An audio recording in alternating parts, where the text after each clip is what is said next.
If you criticize religion, then every so often somebody will say to you quite disapprovingly, you may not have faith in God, but you could show a bit more respect for those people who do. And you might find yourself thinking, well, actually, maybe they're right. It wouldn't hurt to show a bit more respect. After all, nobody likes to be told point blank that their religion is a crock of delusional garbage and a force for evil in the world, that what they call faith is merely fear dressed up as virtue, and that their puerile beliefs are a straitjacket on the whole of humanity. That's bound to put anybody's nose out of joint. So yes, maybe I could show a bit more respect. The only fly in the ointment is I don't actually feel any respect. I have tried, I really have, and I feel just terrible about it, but it just isn't there. I suppose I could lie to myself and pretend, for the sake of people's feelings, because we all know how delicate and tender they can be these days, but the bald truth is I don't actually care about their feelings at all, not even slightly.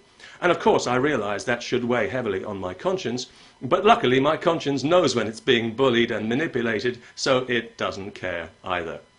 My conscience knows that there is no earthly reason for anybody on this planet to respect religion in any way. Indeed, purely on the evidence religion itself provides in such regular abundance, there's every reason to actively disrespect it to the point of outright abuse. And quite frankly, the fact that religion gets so little abuse compared to what it really deserves, I can only attribute to the unbelievable tolerance, restraint, and plain good manners of atheists and secularists everywhere. So if you are a religious person, and if you're thinking of demanding more respect for your beliefs, please try to bear in mind that you and your religion are already getting way more respect than you've ever deserved. Your faith is a joke. Your God is a joke. He's so absurd, he's an embarrassment even to people who don't believe in him. And he and you still have it all to prove. So far, no proof has been forthcoming, nor is it likely to be, as we all well know. So respect, I'm afraid, is out of the question. The best you could hope for is amused incredulity, and that would be on a good day. People say, well, you can only truly understand faith when you have faith, which I take to mean when you've suspended your critical faculties and hypnotized yourself into believing a load of fascist nonsense about your eternal soul, then you'll understand faith. Well, I can certainly believe that. Faith peddlers like to put themselves beyond question by claiming that their faith transcends reason, the very thing that calls it to account. How convenient. Yes, faith transcends reason the way a criminal transcends the law.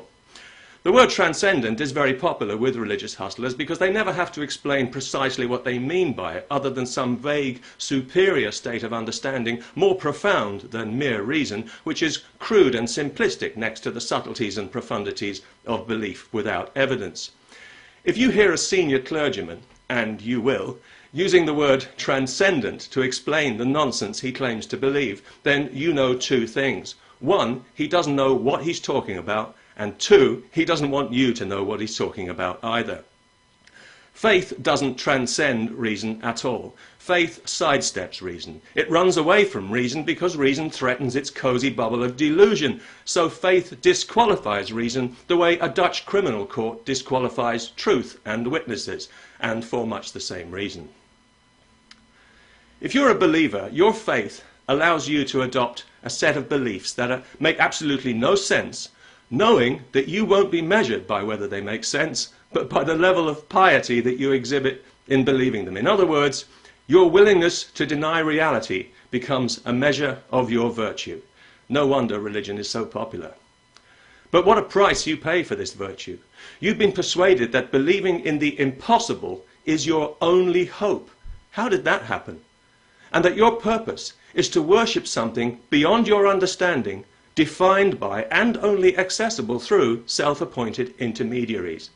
Your thoughts, your words, and your identity are no longer solely yours to decide, but are subject to the approval of those who have assumed authority over you through your faith.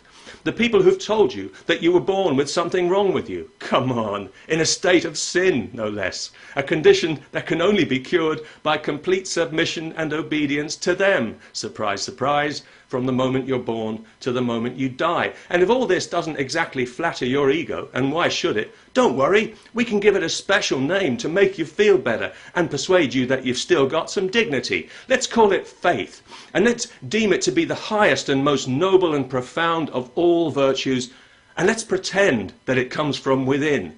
when we all know that nothing about your religion is allowed to come from within, because that would give you strength and freedom, the two things your religion wants as far away from you as possible. Faith is the grip that clergy have over you.